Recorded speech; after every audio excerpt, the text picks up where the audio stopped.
स्वागत है आप सभी का न्यूज इंडिया पर। आपके साथ मैं हूं आंचल कादियान। बुलेटिन की शुरुआत करेंगे बड़ी अपडेट के साथ। यात्रियों को मुख्यमंत्री पुष्कर सिंह धामी की तरफ से बड़ी सौगात दी गई है। उत्तराखंड परिवहन ने 130 नई बसें का संचालन जो है वो शुरू कर दिया है। यात्रियों को पर्वतीय मार्ग पर सफर में अब आराम मिलेगा। परिवहन निगम ने धामी सरकार का आभार भी प्रकट किया है।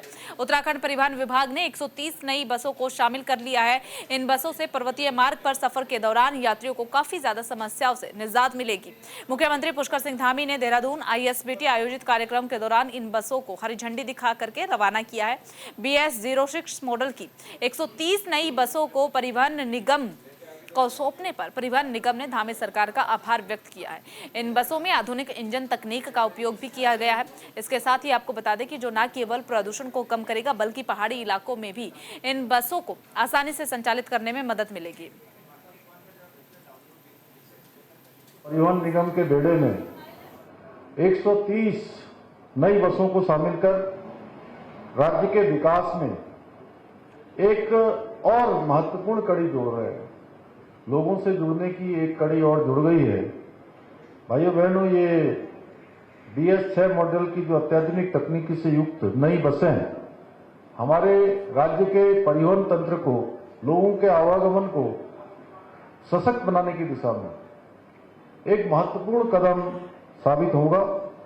ये बसें न केवल हमारे यात्रियों को सुरक्षित, सुविधाजनक और किफायती यात्रा का अनुभव प्रदान करेंगी, बल्कि प्रदेश की आर्थिक, सामाजिक और पर्यटन की जो गतिविधियां हैं उसको भी एक नया आधार और ऊर्जा प्रदान करेंगी और पूरे देश से आने वाले लोगों के लिए भी हमारे राज्य में उनका आवागमन भी आसान करेगी, उनको सुविधा भी प्रदान करेगी। देखिए, धामी सरकार ने यात्रियों को बड़ी सौगात दी है। 130 नई बसों का संचालन शुरू। ऐसे में क्या होगा कि पर्वतीय मार्ग पर जो लोग सफर करते हैं, जो यात्री जाते हैं, उन्हें काफी ज्यादा आसानी रहेगी। उत्तराखंड परिवहन निगम ने CM धामी का आभार भी जताया है। उत्तराखंड परिवहन निगम का 2003 में हुआ था गठन। वर्तमान में 1316 बसें यात्रियों का गंतव्य तक पहुंचाने का काम करते, उनके डेस्टिनेशन तक पहुंचाया जाता है। BS06 मॉडल की नई बसें जो है वो अब सौंपी गई है। नई बसों के आने से पर्वतीय मार्गों का सफर करना भी अब आसान हो जाएगा। पुरानी बसों की तुलना में नई बसों में कम ईंधन का खर्च आता है। नई बसों से प्रदूषण भी कम होता है, जो कि काफी अच्छी बात है। चलिए, अब ज्यादा जानकारी के लिए ग्राउंड जीरो का भी रुख कर लेते हैं। सहयोगी अनुज अवस्थी हमारे साथ जुड़े हुए हैं। अनुज, क्या कुछ अपडेट आपके पास है?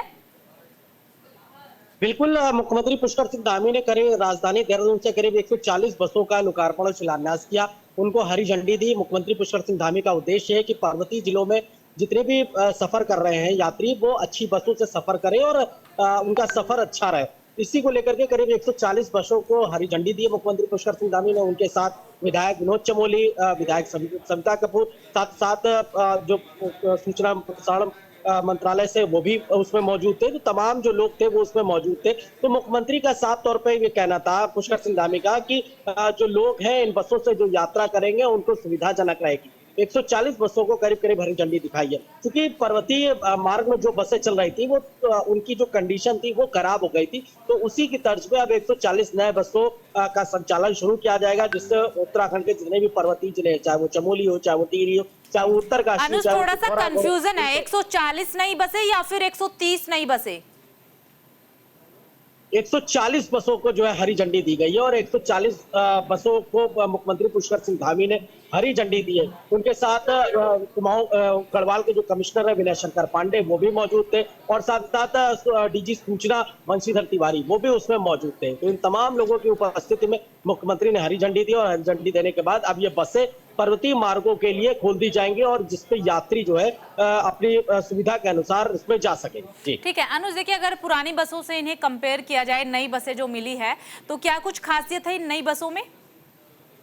बिल्कुल, पुरानी बसों से नई जो जितनी भी 140 बसें आई हैं ये हाईटेक बसें हैं, जिसमें एक कंडक्टर, एक ड्राइवर लगा और जो सीटें हैं वो बड़ी कंफर्टेबल है। क्योंकि पर्वतीय डिपो की जितनी भी बसें थी वो काफी खराब स्थिति में पहुंच गई थी, लेकिन अब चूंकि जो है नई बसें आई हुई हैं, इन नई बसों में कुछ बसें AC बसें कुछ बसें साधारण बसें। इन दो तमाम जो 140 बसें, इनका जो हाईटेक सिस्टम है, और साथ ही साथ एक चीज और इन बसों में है कि हर बस में सीसीटीवी कैमरा लगा हुआ है। अगर किसी प्रकार की कोई छेड़खानी या इस प्रकार की कोई घटनाएं होती हैं, तो जो कंट्रोल रूम बना हुआ है वहां से इसको देखा जा सकता है बस में, कि बस के अंदर क्या चल रहा है, कितने यात्री सवार हैं, कंडक्टर और ड्राइवर क्या कर रहा है, इन तमाम चीजों को देखा जा सकता है। तो सीसीटीवी से लैस है ये बसें, और साथ ही साथ हाईटेक भी है। जी ठीक है अनुज, सीसीटीवी से लैस हैं ये बसें, ये काफ़ी अच्छी बात है, क्योंकि हम देखते हैं कि काफ़ी ज़्यादा दिक्कतों का सामना महिलाओं को खासकर करना पड़ता है।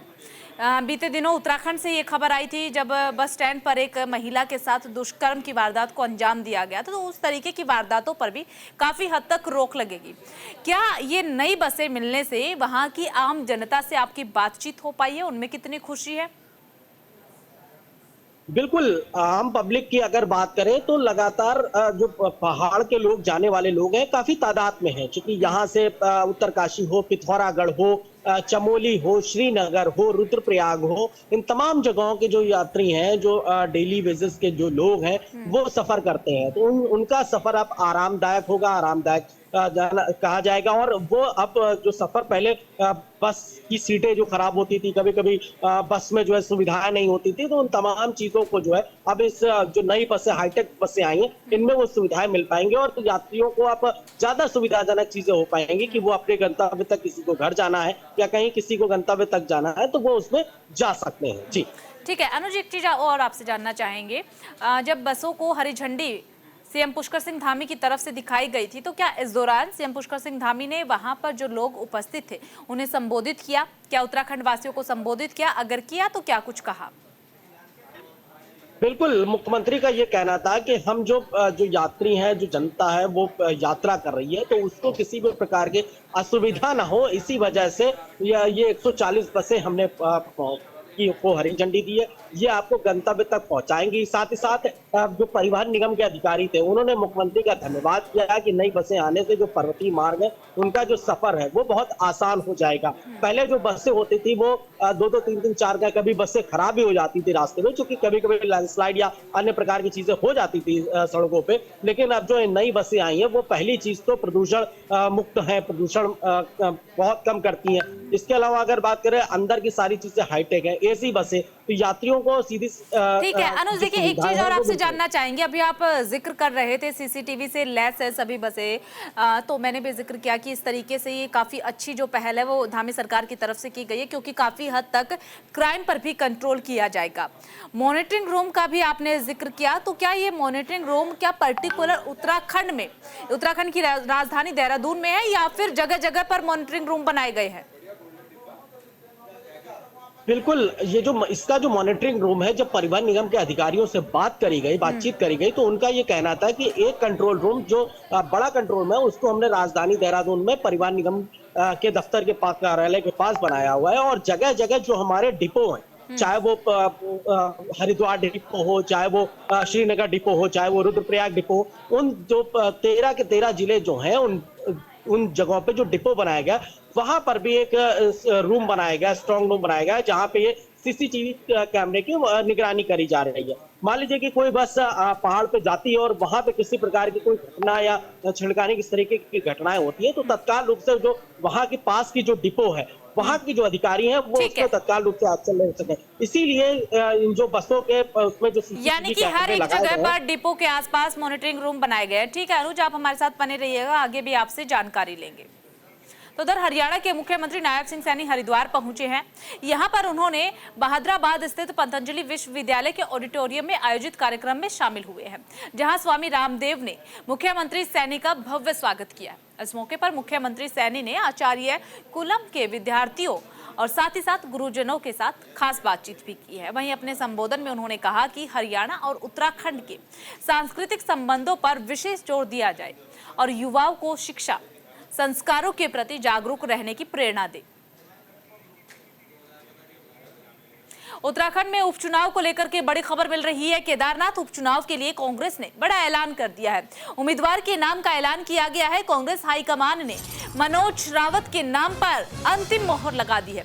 20 नवंबर को होगा केदारनाथ में उपचुनाव। तो ये बड़ी अपडेट इस वक्त आपको बता रही है। केदारनाथ उपचुनाव के लिए कांग्रेस पार्टी की तरफ से ऐलान किया गया है। उम्मीदवार के नाम का चयन जो है वो कर लिया गया है और आज ही कांग्रेस पार्टी ने अपने उम्मीदवार के नाम पर अंतिम मोहर लगा दी है। मनोज रावत को चुनावी मैदान में उतारा है। इसी के साथ आपको जानकारी दे दे, केदारनाथ सीट पर उपचुनाव जो है वो 20 नवंबर को होने हैं। 23 नवंबर को रिजल्ट सामने आएंगे, जब बाकी तमाम जगह पर होने वाले उपचुनाव साथ ही साथ विधानसभा चुनाव के रिजल्ट भी आएंगे। तो ये बड़ी अपडेट केदारनाथ उपचुनाव से जुड़ी हुई आपको बता रहे हैं। कांग्रेस पार्टी ने अपने उम्मीदवार के नाम का ऐलान कर दिया है। ज्यादा जानकारी के लिए अनुज अवस्थी हमारे साथ लगातार बने हुए। अनुज, देखिए, मनोज रावत के नाम पर अंतिम मोहर लगी है। क्या है मनोज रावत का दबदबा केदारनाथ उपचुनाव सीट पर माना जा सकता है? बिल्कुल, कांग्रेस ने केदारनाथ उपचुनाव को लेकर के उम्मीदवार की घोषणा कर दी गई है। मनोज रावत को मैदान पे उतारा है केदारनाथ सीट से, चूंकि उपचुनाव होने थे। मनोज रावत की अगर बात करें तो मनोज रावत बेसिकली एक पत्रकार है और उन्होंने करीब 2019 में उन्होंने जो है चुनाव लड़ा था, जिसमें उनको जीत हासिल हुई थी कांग्रेस की टिकट से और वहां के विधायक बने थे। उसके बाद फिर 5 साल वो विधायक रहे। विधायक रहने के बाद फिर से जब चुनाव हुए तो वहां से बीजेपी की जो उम्मीदवार थी शैला रानी रावत, उनको टिकट दिया गया और वो भारी बहुमत से जीती। लेकिन फिलहाल जब दिवंगत शैला रानी रावत का निधन हुआ, उसके बाद ये सीट खाली हो गई थी और अब इसमें उपचुनाव होना है। चूंकि कांग्रेस ने आज पत्ते खोल दिए हैं, कांग्रेस ने अपना उम्मीदवार एक बार फिर से जो है मनोज रावत के ऊपर अपना भरोसा जताया, मनोज रावत को टिकट दिया एक बार फिर से। तो वहीं अगर बीजेपी की अगर बात करें तो आज सुबह से ही बीजेपी की हाई लेवल मीटिंग लगातार राजधानी देहरादून में चल रही है, जिसमें प्रदेश प्रभारी दुष्यंत गौतम समेत प्रदेश अध्यक्ष महेंद्र भट्ट समेत तमाम जो बीजेपी के नेता और कार्यकर्ता है वो भी मौजूद है। मुख्यमंत्री पुष्कर सिंह धामी भी उस बैठक में जाएंगे और जाने के बाद उसमें मंथन लिया जाएगा कि बीजेपी से किसको टिकट दिया जाए। बीजेपी इस बात को लेकर के बोल रही है। चर्चाओं में चल रहा है अनुज, अगर नाम का जिक्र करें, नाम किसका चर्चाओं में गूंज रहा है?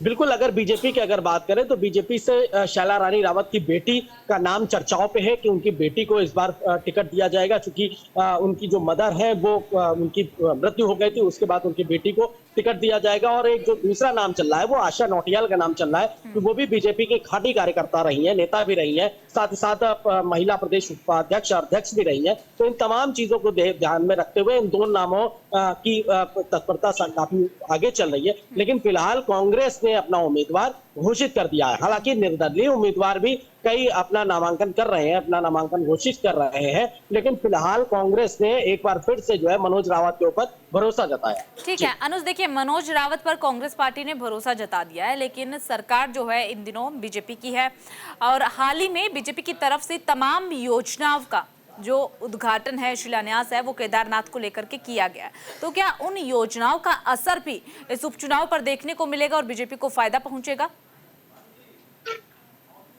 बिल्कुल, मुख्यमंत्री पुष्कर सिंह धामी ने कई योजनाओं का शिलान्यास और लोकार्पण भी किया केदारनाथ उपचुनाव से डिक्लेयर होने से ठीक पहले।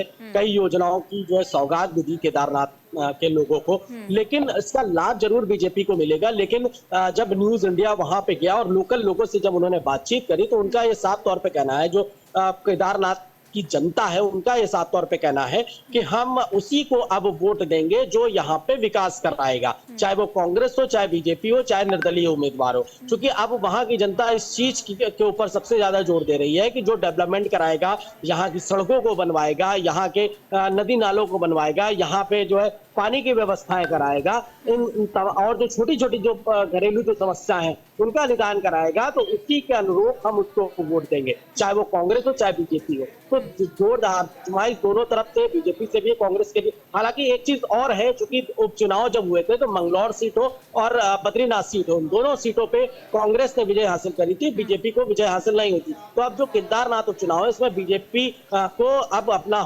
दम दिखाना है कि बीजेपी इस सीट को ले जा सकती है कि नहीं ले जा सकती। हालांकि चूंकि योजनाओं का लाभ जरूर मिलेगा, लेकिन उम्मीदवार पर डिपेंड करता है कि वो बीजेपी अब किसको उम्मीदवार अपना बनाती है, किसको टिकट देती है और उसके पक्ष में कितनी वोटिंग है। ठीक है अनुज, देखिए मंगलौर और बद्रीनाथ सीट का आपने जिक्र किया कि वहां पर कांग्रेस की जीत हुई, तो क्या उस चुनाव का इफेक्ट यहां पर केदारनाथ सीट पर हो सकता है? बिल्कुल, क्योंकि उपचुनाव में जनता ने बीजेपी को नकारा था, चाहे वो मंगलौर सीट हो चाहे वो बद्रीनाथ सीट हो। इन दोनों सीटों पे जनता ने कांग्रेस के ऊपर भरोसा किया था, जताया था। और हालांकि चूंकि थोड़ा सा कार्यकाल जब बढ़ा है तो वहां के जो दोनों विधायक थे वो उस चीज पे खरे भी उतरे हैं। तो अब जनता का ये मानना है कि जो विकास कराएगा, जो डेवलपमेंट कराएगा, चाहे वो बीजेपी की सरकार कराए चाहे वो कांग्रेस की सरकार कराए, हम उसी उम्मीदवार को वोट देंगे जो यहाँ पे डेवलपमेंट कराएगा। कि चाहे वो केदारनाथ विधानसभा, चूंकि काफी बड़ी विधानसभा है और उसमें बाबा केदारनाथ का धाम भी आता है, तो कितना डेवलपमेंट हो सकता है, कितनी चीजें वहां पे आ सकती हैं, जो ये चाहे वो बीजेपी या कांग्रेस जो सरकार कराएगी, हम उसी को वोट देंगे। हालांकि असर जरूर पड़ेगा, क्योंकि कांग्रेस जीती थी, अब बीजेपी को वहां पे जो है अपनी सीट बचानी है। तो बीजेपी ने एक काम और किया है कि अपने जितने मंत्री थे सरकार के, उनको सबको जो है वहां स्टार प्रचारकों के तौर पे वहां पे भेजा है और वो वहां पे जो है जो भी उम्मीदवार होगा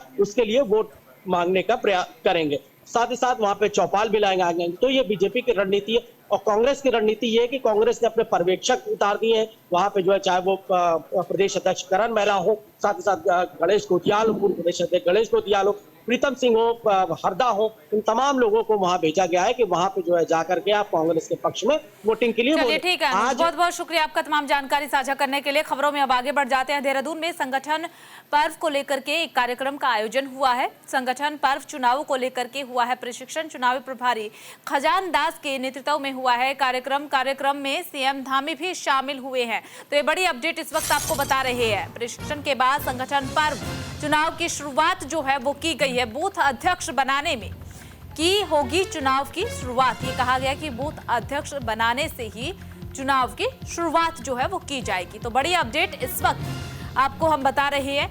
चुनाव प्रभारी के नेतृत्व में इस कार्यक्रम का आयोजन करवाया गया है। देहरादून में संगठन पर्व को लेकर के हुआ है कार्यक्रम का आयोजन, और कार्यक्रम के आयोजन की तस्वीरें फिलहाल आपकी टेलीविजन स्क्रीन पर आप देख पा रहे होंगे। देहरादून में इस कार्यक्रम का आयोजन हुआ है। मुख्यमंत्री पुष्कर सिंह धामी ने खुद इस कार्यक्रम में शिरकत की है। संगठन पर्व चुनाव को लेकर के प्रशिक्षण यानी कि ट्रेनिंग जो है वो भी दी गई है। चुनाव प्रभारी खजान दास के नेतृत्व में इस कार्यक्रम का आयोजन हुआ है।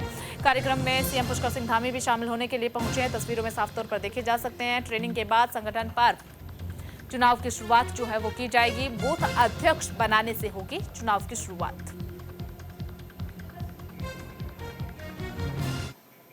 दीपावली के त्यौहार को लेकर के बेरीनाग में के नवनियुक्त एसडीएम श्रेष्ठ गुनसोला ने व्यापारियों और स्थानीय लोगों के साथ बैठक की है। एसडीएम ने बैठक के दौरान आगामी त्यौहार यानी कि दीपावली को आपसी भाईचारे सौहार्दपूर्ण ढंग से मनाने की अपील की है। साथ ही साथ व्यापारियों से आतिशबाजी बिना लाइसेंस के नहीं बेचने, तय जगहों पर ही पटाखे बेचने के निर्देश भी दिए गए हैं। इसके साथ ही उन्होंने अपनी बात को आगे बढ़ाते हुए कहा कि त्योहारों में शांति भंग करने वालों के खिलाफ सख्त से सख्त कानूनी कार्रवाई की जाएगी। थाना अध्यक्ष महेश जोशी ने बताया है कि धनतेरस से लेकर के दीपावली पर्व तक बाजारों में टैक्सी वाहनों की एंट्री पूरी तरीके से बंद रखने के लिए कहा गया है। साथ ही बाहर से आ रहे लोगों की वेरिफिकेशन जो है वो भी किए जाए, इसके निर्देश दिए गए हैं। हल्द्वानी में सड़क चौड़ीकरण को लेकर के प्रशासन को बड़ी राहत मिली है। दरअसल कालू सिद्धि मंदिर को उस शहर से शिफ्ट करने के लिए आम लोगों ने सहमति दे दी है। जिला प्रशासन ने अधिकारियों और मंदिर के महंत कालूगिरी महाराज के साथ हुई बातचीत के दौरान कालू सिद्धि मंदिर को शिफ्ट किया जाएगा। इस जगह पर 12 मीटर सड़क का चौड़ीकरण के साथ ही ये भी कहा जा रहा है कि फुट ओवर ब्रिज का निर्माण भी कराया जाना है, जिससे कि लोगों को जाम से निजात मिलेगी। इन दिनों काफी वहां पर ट्रैफिक लगता है, उसी को देखते हुए ये फैसला लिया गया है। आपको ये भी बता दें कि जल्द ही मंदिर शिफ्टिंग का काम शुरू कर दिया जाएगा। गौरतलब है कि मंगल पड़ाव से रोडवेज स्टेशन तक सड़क चौड़ीकरण कार्य का लेकर के लगातार जो है प्रशासन अतिक्रमण हटाने की कार्रवाई भी कर रहा है। शासन से ये सहमति बनी है, जगत के हित के लिए वो कह रहे रोड चाहिए सर चौड़ी, हाँ सर, उसके लिए फिर हमने भी कहा फिर रोड तो जगत के लिए ही है, सभी चलेंगे उसमें, हैं जी। इसीलिए हम भी मान गए हैं कि ये मंदिर की जगह दे रहे हैं आपकी, इधर शिफ्ट कर देंगे। हमने कहा चलो भगवान का कार्य है, सरकार का काम है, इसको हम रोक नहीं सकते। अपना बाजार के इधर या अब ये जगह दे दी है सर इन्होंने, इसके इधर आपका मंदिर ये दर्शन होंगे फिर आप। हमारे हल्द्वानी शहर में विभिन्न जंक्शन के चौड़ीकरण का काम चल रहा है। इसके अलावा मंगल पड़ाव से रोडवेज का जो स्ट्रेच है, जो सबसे बड़ा बोटलनेक है, इसमें एक पवित्र धार्मिक स्थान जो कालूसिद्ध मंदिर है, इसकी बहुत पौराणिक मान्यता भी है और लोगों में बड़ा आस्था का केंद्र भी है।